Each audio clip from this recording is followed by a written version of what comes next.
り解説、視聴者の声で決定。この人が見たかった。即、昭和のいぶし銀脇役俳優ベスト10。ねえマリサ、前回のいぶし銀脇役俳優の動画、ものすごい反響だったわね。コメント欄が皆さんの熱いメッセージで溢れていて、本当に嬉しかったわ。ああ、まさにファンのお祭り騒ぎだったよな。あの人がいない、この人も見たい、っていう愛のあるリクエストが殺到したからな。だから今回は緊急企画、みんなの声に応えて続編をお届けするぜ。待ってました。今回はいただいたコメントをもとに、前回泣く泣く仙外になった、玄人好みの職人俳優さんばかりを集めた特別版よ。主役を食らうほどの強烈な個性がぶつかり合う、恋ランキングになっているわ。そうだぜ。昭和の映画界には、まだまだとんでもない怪物が潜んでいるからな。あなたの、この人が見たかった、と願う魂の俳優はランクインしているか？早速、10位から見ていこうぜ。第10位、川谷拓三。さてマリサ、いよいよ第2弾のランキングね。トップバッターは誰かしら？おう、早速行くぜ。記念すべき第10位は、この人だ。拓本の愛称で親しまれた、川谷拓三。わあ、川谷拓三さん。なんだか人間味があって、ちょっとダメな役でも憎めない雰囲気の方よね。でも、どうして川谷さんがいぶし銀の代表格なの？その人懐っこい笑顔の裏には、想像を絶する壮絶な役者人生があるんだ。彼の凄みは、長すぎる下積み時代に培われた、文字通り命がけの体当たり演技にあるんだぜ。命がけ？そんなに過酷な役者さんだったの？ああ、東映の大部屋俳優として、17年近くも、切られ役や殺され役ばかりを演じてきた。ひどい日には、1日に3回も違う作品で死体を演じたっていう伝説まである。そんな不遇の時代の執念が、彼の演技の根っこなんだ。1日に3回も死体役だなんて、その執念が、どうやって花開いたの？その壮絶な死にっぷりが、ついに巨匠深作金次監督の目に留まるんだぜ。仁義なき戦い広島市東編での死に様は伝説だ。モーターボートで海中を引きずり回され、木に吊るされて蜂の巣にされる。静止できないほどのシーンを完璧に演じ切ったんだ。うわぁ、聞いているだけで痛いわね。でも、それが大きな転機になったのね。ああ、そして、県警対組織暴力では、取調室でボコボコにされるチンピラ役で助演男優賞を受賞するんだが、この危機迫る演技が、とんでもない奇跡を呼ぶんだぜ。奇跡？一体何が起きたの？ある日、東京で飲んでいた川谷さんが、偶然店にいた証券こと萩原健一さんから声をかけられるんだ。県警対組織暴力見ましたよ。松井卓役、よかったですね。今度一緒に仕事をしましょうってな。あの証券から、それって社交辞令じゃなくて？川谷さん本人もそう思ってたらしいが、証券は本気だった。本当にオファーが来て、あの名作ドラマ、前略おふくろ様への出演が決まる。名優室田秀夫さんとの飛び職人コンビで、一気にお茶の間の人気者になったんだぜ。すごい、映画での命がけの演技が、テレビの大スターの心を動かして、全国区になるきっかけを作ったのね。まさに実力で掴んだシンデレラストーリーだわ。そういうことだ。魂で演じる本物の役者。だからこそ彼は昭和の映画史に輝く、いぶし銀なんだぜ。第9位、天本秀夫。うわ、次はこの方ね。写真を見ただけで、なんだか背筋がゾクッとしちゃうわ。この独特の雰囲気、一体何者なの？ふふ。来たな。第9位は、一度その姿を見たら、二度と脳裏から離れない究極の怪優、天本秀夫だぜ。怪優、まさにその言葉がぴったりね。特に悪役のイメージが強烈すぎるわ。一体どんな方だったの？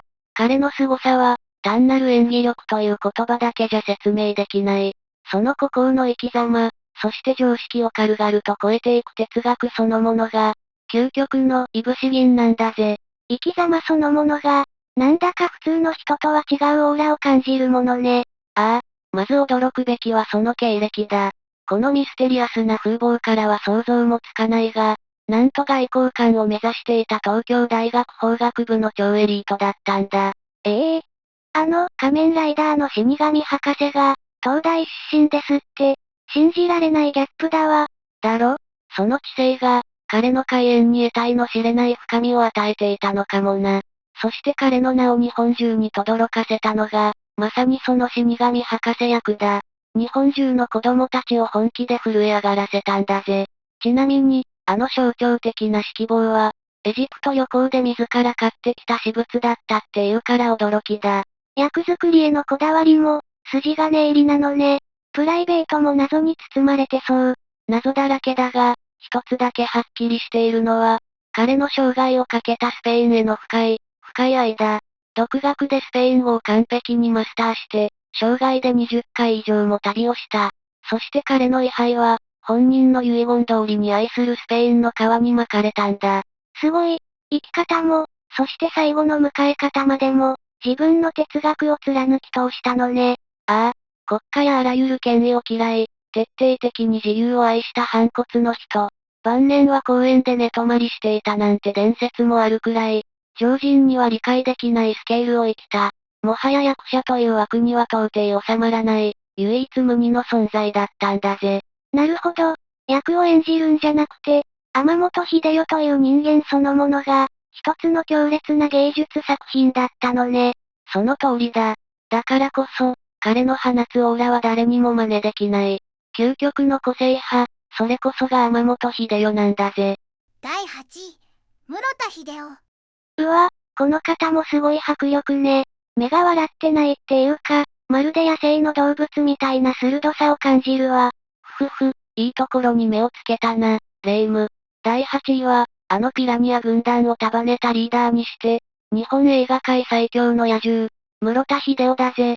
ピラニア軍団のリーダーですって、川谷拓三さんもいた、あの伝説の俳優集団の、やっぱりただものじゃなかったのね。ただものどころの話じゃない。彼の役者としての凄みは、何者にも飼いならされることを良しとしなかった。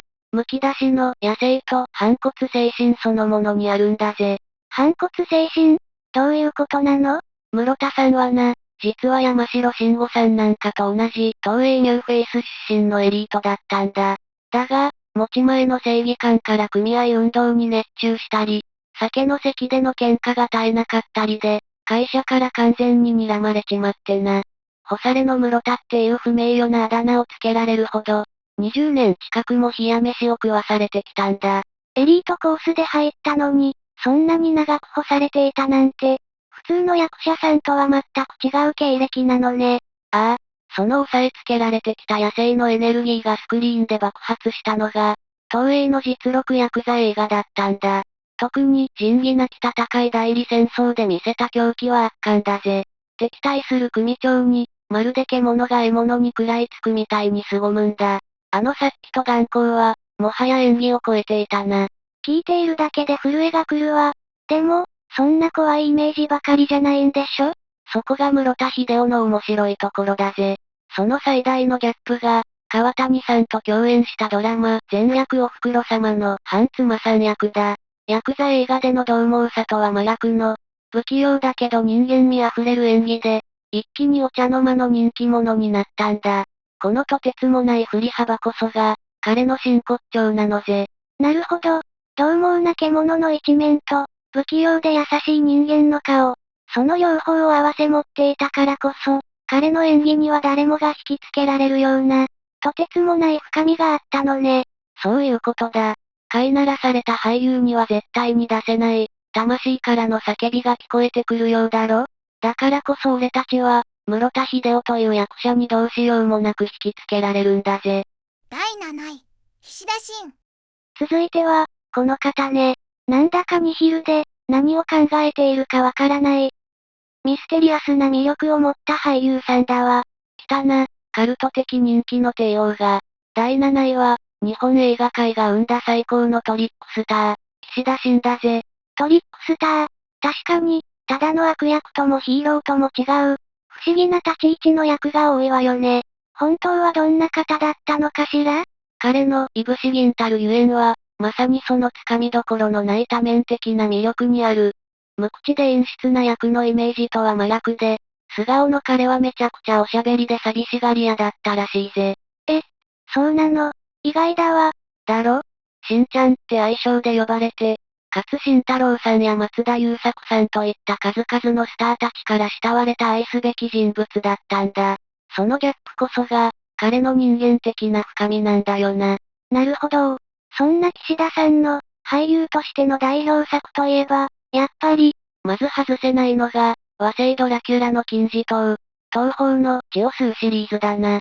監督に病的に白い肌と評されたその姿は、まさに吸血鬼そのもの。あの人間離れした存在感は、他の誰にも出せないぜ。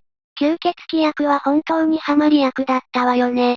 でも私にとっては、特撮作品の印象もすごく強いわ。怪奇大作戦とか、よく知ってるな。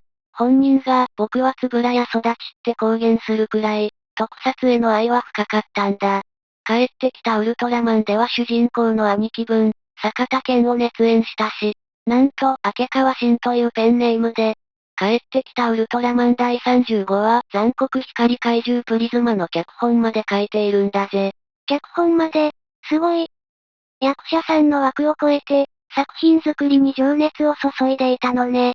ああ、そして彼の伝説を語る上で欠かせないのが、ドラマ、傷だらけの天使で見せた衝撃のシーンだ。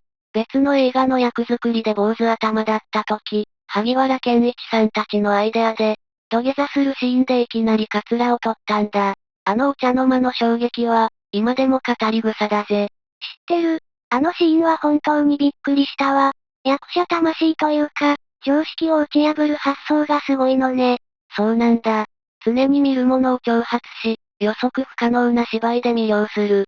俳優であり、創作者であり、そして誰からも愛された男。それが岸田真という唯一無二の表現者なんだぜ。第6位、高階角。うわぁ、この人も一度見たら忘れられない顔ね。鋭い眼光と、口を真一文字に結んだ姿は、まさに、ただものじゃないって感じだわ。その通り、この人がいるだけで、画面がピリッと引き締まる。第6位は、その佇まいだけでヤクザの凄みを体現した男、高階角だぜ。高階角さん。名前の通り、どこか気品のようなものも感じるわね。一体どんな役者さんだったの？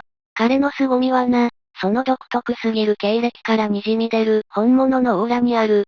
実は高階さん、俳優になる前はプロボクサーで、なんと東洋フライ級のチャンピオンにまでなったことがあるんだぜ。チャンピオン、元プロボクサーだったの。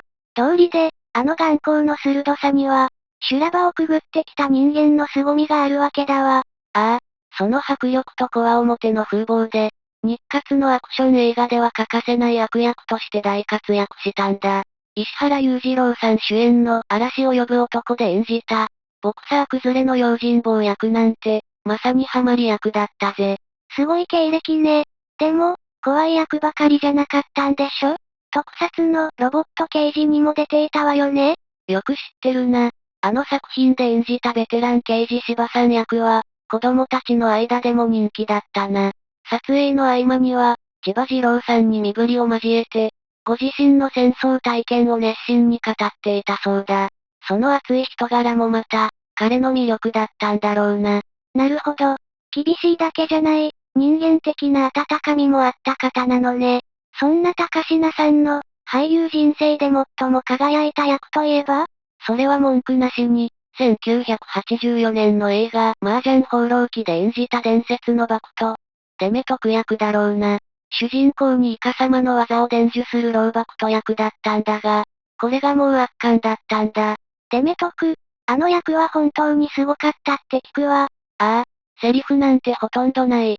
ただそこにいるだけで、長年裏社会を生きてきた男の孤独や哀愁、そして美学までをも感じさせる。派手なアクションや大声を出さずとも、その存在感だけで全てを語る。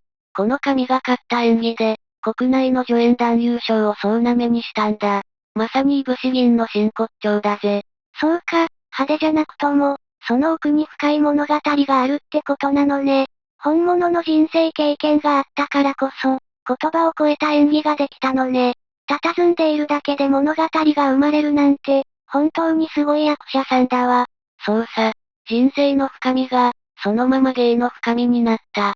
高階角は、そんな本物の役者だったんだぜ。第5位、平田明彦。わあ、この方は、まさに、知性という言葉がぴったりね。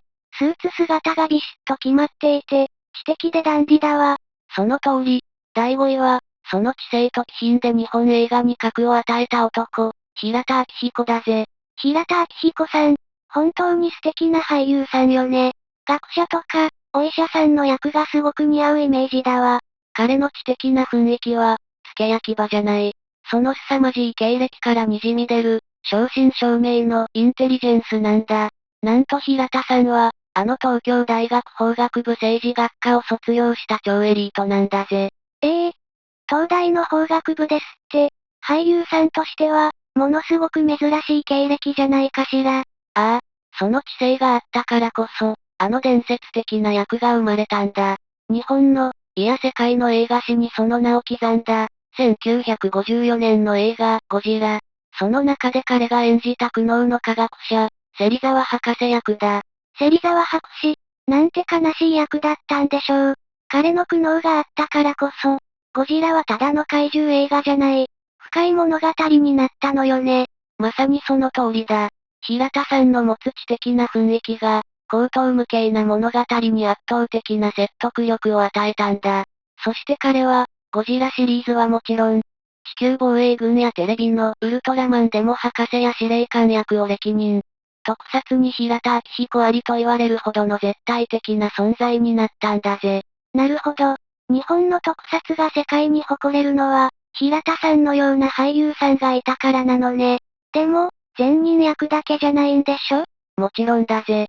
彼が本当にすごいのは、その知性を悪役にも完璧に活かしたことだ。インテリヤクザや、純白のスーツを着こなす殺し屋。ただ凶暴なだけじゃない、冷徹で計算高い、ダンディな悪の美学を見事に体現したんだ。うわぁ、それはゾクゾクするほど魅力的だわ。善と悪、その両方を気品高く演じ分けたのね。そういうことだ。スクリーンに知性と品格をもたらした、唯一無二の俳優。彼の存在が、昭和の日本映画をどれだけ豊かにしたか計り知れない。これぞ本物の、いぶし銀だぜ。第4位、小沢昭一。この方は、なんだか普通の俳優さんとは違う、学者さんのような雰囲気も感じるわね。知的な優しさが滲み出ているようだわ。その通り、まさに確信をついてるぜ、レイム。第4位は、もはや俳優という一つの枠には到底収まりきらない巨人、小沢昭一だ。巨人、確かに、エッセイを書いたり、ラジオのパーソナリティだったり、本当に色々な顔を持っていた方よね。俳優さんとしての凄みは、どんなところにあったの？彼の、いぶし銀たるゆえんは、卓越した俳優であると同時に、日本の芸能の魂を追い求め続けた偉大な研究者だったことにある。この二つの顔を持つことが、彼の芸を誰にも真似できないほど奥深いものにしたんだぜ。芸能の研究者？具体的にはどんなことをしていたの？小沢さんはな、子供の頃から寄席が大好きで、やがて時代とともに消えていく運命にあった日本の伝統芸能に心を奪われたんだ。そして自らの足で全国を旅して、門付けや大道芸、見せ物小屋といった放浪芸を膨大な時間と情熱をかけて取材し、記録として残したんだ。これはもう、学術的にもとんでもない大事業なんだぜ。すごい、日本の文化遺産を守った方なのね。そんな方が、俳優としても一流だったなんて。ああ、特に名優今村昌平監督の映画、エロごとしたちより人類学入門での演技は伝説だ。主人公、スブヤンを演じ、人間の持つどうしようもないエロスと行を、これ以上なく人間臭く体現して、数々の主演男優賞をかっさらったんだ。人間の本質を見つめるという点で、芸能の研究と俳優の仕事が見事に繋がっている気がするわ。その通りだぜ。その演技の原点には、日活時代に出会った天才川島雄三監督の存在も大きい。幕末太陽伝なんかで見せた唯一無二の存在感は、小沢さん自身が川島監督に演技を開眼してもらったと語るほど、強烈な影響を受けているんだ。深いわねー。そんな小沢さんの温かい声といえば、やっぱりラジオを思い出すわ。ああ、絶対に忘れちゃいけないのが、約40年も続いた伝説のラジオ番組、小沢昭一の小沢昭一的心だよな。あの独特の語り口と深い洞察は、日本中のお父さんたちの心をわしづかみにしたんだ。小沢さんの声は、もはや昭和という時代の音そのものだったのかもしれないな。俳優であり、探求者であり、そして時代の語り部でもあったのね。本当に、ただの名脇役という言葉では表現しきれない方だわ。だろ？日本の芸能を愛し、記録し、そして自ら体現した。小沢昭一は、日本の文化そのものを背負った、究極のいぶし銀だったんだぜ。第3位、宇野重吉。まあ、この方、なんだか、優しいおじいちゃん、っていう感じだけど、その奥にすごく深いものを感じるわ。ただものじゃないオーラがあるわね。その通りだぜ。まさに、巨匠という言葉がふさわしい。第3位は、日本の演劇界そのものを背負って立った巨人、宇野重吉だ。演劇界を背負って立った、映画俳優さん、というだけじゃないのね。ああ、彼のいぶし銀としての凄みは、単に名優であるだけでなく、戦後の日本の演劇の礎を築いた偉大な創設者であり演出家でもあったことなんだ。彼がいなければ、今の日本の演劇界は全く違ったものになっていただろうな。創設者、すごい。一体何を作ったの？あの伝説の劇団民芸さ、滝沢治さんたちと共にゼロから立ち上げて、俳優が芝居だけで飯を食えるようにと尽力したんだ。まさに日本の新劇界の父のような存在なんだぜ。そんな偉大な方が、映画にも出ていたのね。どんな役が有名なのかしら。映画での彼の顔といえば、社会派の巨匠新藤兼人監督作品の常連だったことだな。監督のデビュー作、愛妻物語に主演し、特に有名なのが、第五福竜丸だ。放射能を浴びた漁師久保山さんの苦悩と悲しみを、静かに、だが魂を揺さぶるように演じきったんだ。庶民の痛みを、自分のことのように演じられる方だったのね。優しそうな見た目通りだわ。そう思うだろ？だが、それだけじゃないのが宇野重吉のすごいところだ。山本薩夫監督の社会派サスペンス、金環食では、それまでのイメージを覆す狡猾な悪役に挑戦したんだ。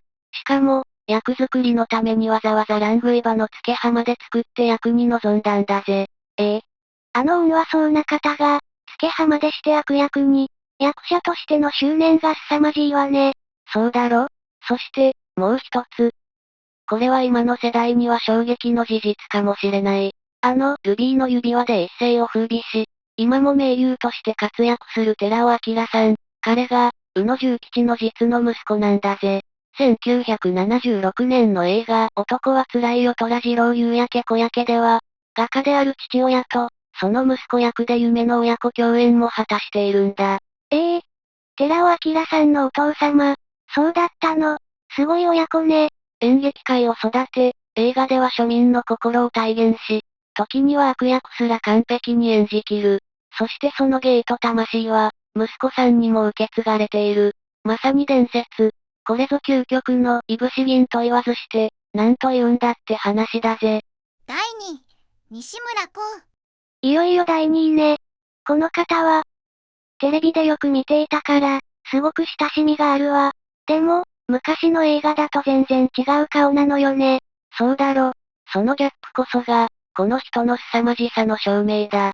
第2位は、日本映画史最高の悪役にして、日本で最も有名な五郎公、西村光だぜ。二代目水戸黄門様。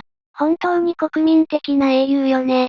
でも、昔の映画だと本当に怖い悪役ばっかりで、同じ人だなんて信じられないくらいだったわ。その悪と善、両方の頂点を極めたとてつもない振り幅こそが、彼の真骨頂なんだ。そして、その演技の根底には、我々の想像を絶する使徒のリアルな対峙があったんだぜ。使徒の対峙？一体どういうことなの？西村さんはな、太平洋戦争の末期、海軍の特攻隊員だったんだ。しかも、3度にわたって沖縄へ出撃しながら、機体の不調で3度とも生還した、まさに死の淵から帰ってきた男なんだよ。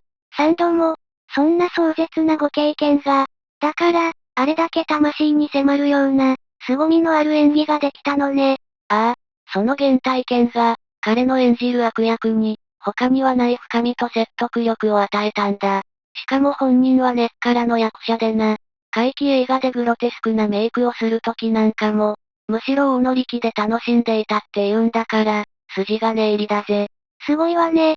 そんな悪役の名優が、どうして国民的英雄の黄門様に？そこが運命の面白いところだよな。遠野栄二郎さんの後を継ぐと、悪役で培った凄みに、人間的な温かみが加わって、9年間もお茶の間の顔として愛され続けたんだ。悪の頂点から善の頂点へ。こんな役者は世界中探してもいないぜ。本当にすごい振り幅。そういえば、お父様も歴史的な方だったって聞いたことがあるわ。よく知ってるな。お父さんは日本で初めてロボット、逆転足を作った科学者の西村誠さんだ。後に映画、テイト物語で、自分のお父さん役をご本人が演じているんだから、役者人生ってのは面白いよな。悪役から国民的英雄へ、そして実のお父さん役まで、まさに人生の全てを演技に捧げた方だったのね。その通りだ。死の淵から生還し、悪と善の両極を知り尽くした男。その人生の深さこそが、西村明を不滅のいぶし銀にしたんだぜ。第1位、加藤よし。いよいよ、第1位の発表ね。この痩せこけたおじいさんの写真。ただならぬ気迫を感じるわ。一体どんな方なの？ああ、この人こそ、日本のいぶし銀の頂点に立つ男だ。栄えある第1位は、その魂の演技で、見る者の心をえぐり続けた究極の役者、加藤義だ。加藤家さん、コメント欄でも、この方を押す声が本当に多かったわね。俳優としての凄みは、どんなところにあるの？彼の凄み、それはもはや演技という言葉すら陳腐に聞こえるほどの、常軌を逸した憑依にある。特に彼が演じる老人は、ただの不契約じゃない。人生の悲哀、理不尽、そして絶望の全てを背負った、人間の業そのものだったんだ。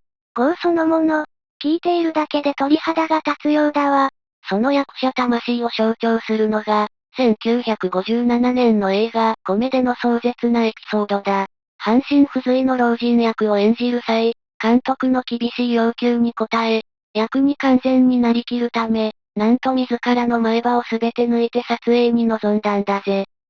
前歯を全部、自分の歯を、信じられない。役のために、そこまでするなんて。ああ、まさに魂を削って演じる役者なんだ。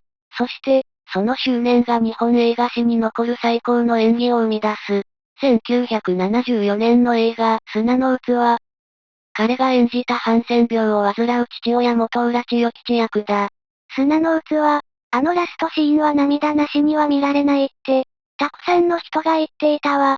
映画のクライマックス、主人公の過去が明かされる回想シーンでスクリーンに映し出される彼の姿は、もはや演技を超えた何かだった。あれは日本の映画史上、最も魂を揺さぶるシーンの一つだと、俺は断言するぜ。引き迫る。という言葉がぴったりね。そんな加藤さんの演技は、海外でも評価されたの？もちろんだ。1983年の映画、ふるさとで地方省の老人を演じ、なんとモスクワ国際映画祭で最優秀主演男優賞を受賞したんだ。言葉の壁なんて軽々と乗り越えて、世界中の観客を涙させたんだぜ。すごい。23歳の初舞台から不契約を演じ続けて、ついにその演技が世界に認められたのね。まさに、不契約の神様だわ。そうさ。人生の光と影、その全てをその痩せた身体に刻み込み、スクリーンに焼き付けた。見る者の心に永遠に消えない傷跡を残す、本物の怪物。彼こそが、我々が求める究極のいぶし銀なんだぜ。総評またはまとめ。いやー、今回も本当に濃い俳優さんばかりだったわね。一人一人の人生がそのまま演技になっているようで、なんだか圧倒されちゃった。ああ、まさに怪物揃いだったな。戦争を体験したり、長い下積みを耐え抜いたり、昭和という時代そのものを背負ってきたような凄みがあったよな。今の役者にはない、本物の人生の厚みを感じるぜ。本当にそうね。そして、この素晴らしい動画ができたのは、たくさんの熱いコメントをくれた皆さんのおかげです。本当にありがとうございました。感謝しかねえぜ。まだまだ紹介しきれない名優は山ほどいるから、今回紹介できなかったあなたの推しも、ぜひコメントで教えてくれよな。そして、女優編も見たい、なんて声が多ければ、あるかもしれませんね。この動画を待ってました、と思ってくれた方は、ぜひ高評価とチャンネル登録をお願いします。それじゃあ、また次の動画で会おうぜ。バイバイなんだぜ。